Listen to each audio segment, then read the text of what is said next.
Hey guys, it's Miss Washington, and today I'm going to show you how to draw models when counting atoms.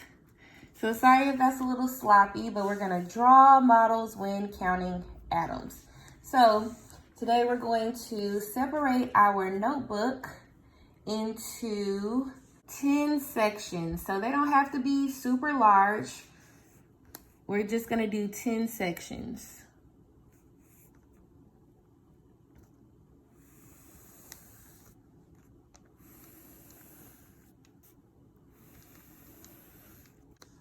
Okay, so they don't have to be perfect or anything like that. We're going to start with our first section. So now we have hydrogen with the subscript of 2. All right, basically, because we've been counting atoms this week, it means that we have 2 hydrogens. We learned that each element is one pure substance. So if I were to use a model, this would be hydrogen, but we don't just have one, we actually have 2 of them. And because I know that this is a chemical compound, these hydrogens are connected together, okay? They are combined.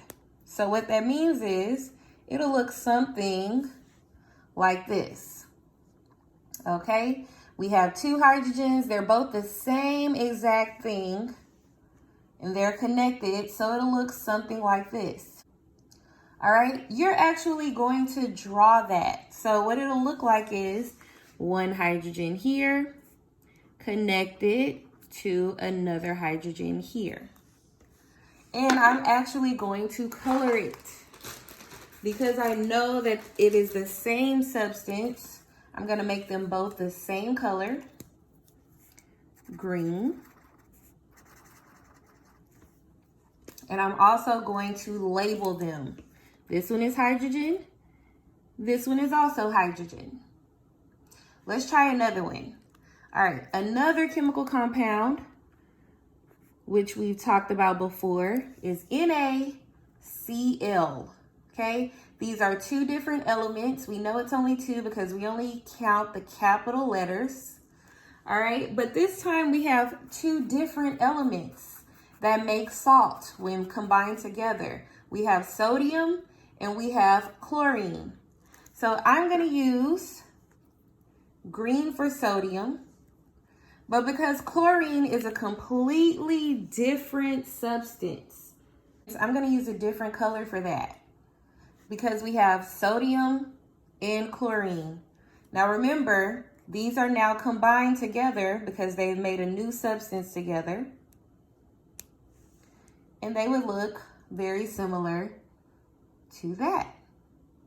We have sodium, we have chlorine. The way you would draw that out is 1 circle here connected to another circle. We used green for sodium and we used white for chlorine. So I'm going to label those. This is 1 atom of sodium and 1 atom of chlorine. Let's try a trickier one. Let's try KCO3. Now let's look at it really closely. We have 1, 2, 3 capital letters, which means we have 3 different elements. I want to find out what those are, so I'm going to pull out my periodic table here. I know that K is right here. That stands for potassium.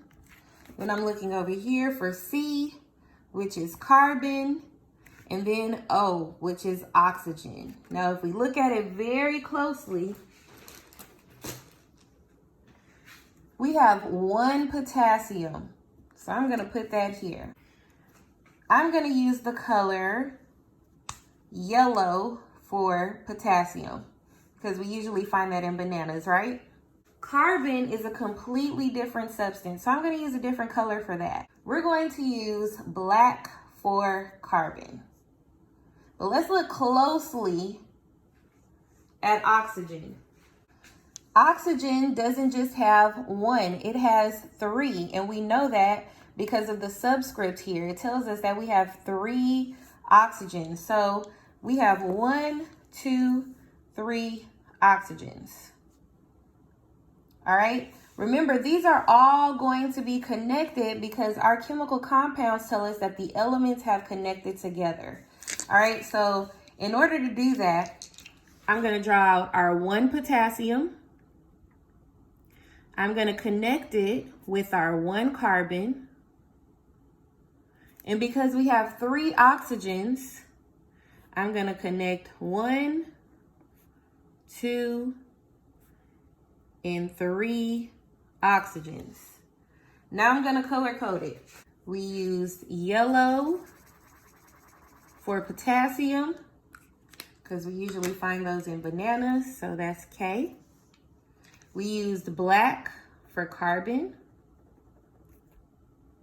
We're going to label that. And we used white for oxygen, and there were 3 of them. So all 3 of these are oxygen. Let's try something that we're super familiar with. H2O, which we know is what we drink every day, or at least you should be drinking every day, some water. Now look closely, we have hydrogen and we have oxygen. If you look closely at hydrogen, it has a subscript, it has a little number, it has 2. So I know I have 2 hydrogens. Then I'm looking at oxygen. I have 1 oxygen.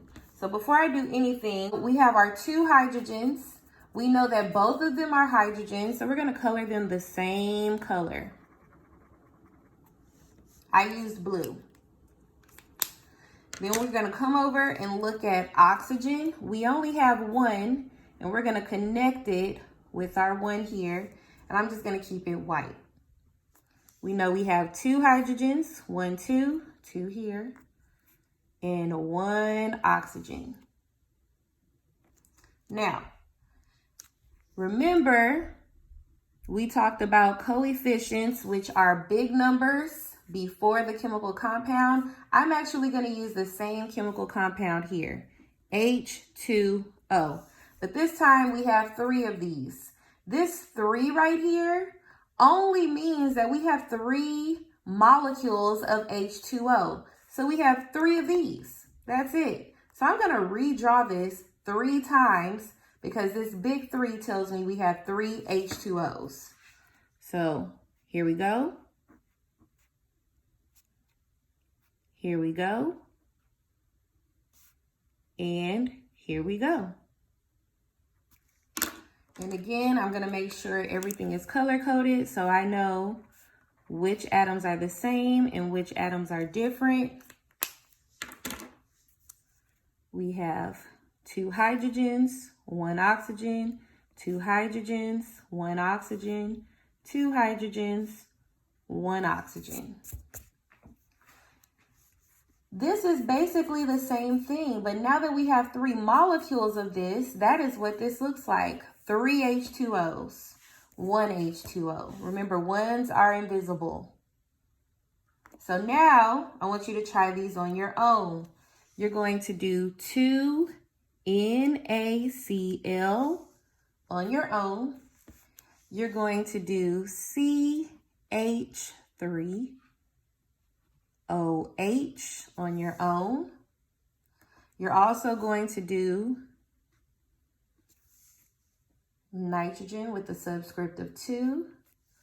You're going to do magnesium chloride. Remember, they have a subscript of 2 on this chlorine here. And then you're going to do H2S on your own. Remember to color code each element a different color. So if you know both of these are hydrogen, they both need to be colored the same color. If you know you have 1K and 1C, they need to be different colors. They're different elements, but they're connected together. All right, so you're going to do these on your own. They're listed in your assignment. If you need any help, please let me know. I'll be more than happy to help you. But this is your assignment for the day. Have a wonderful day, guys.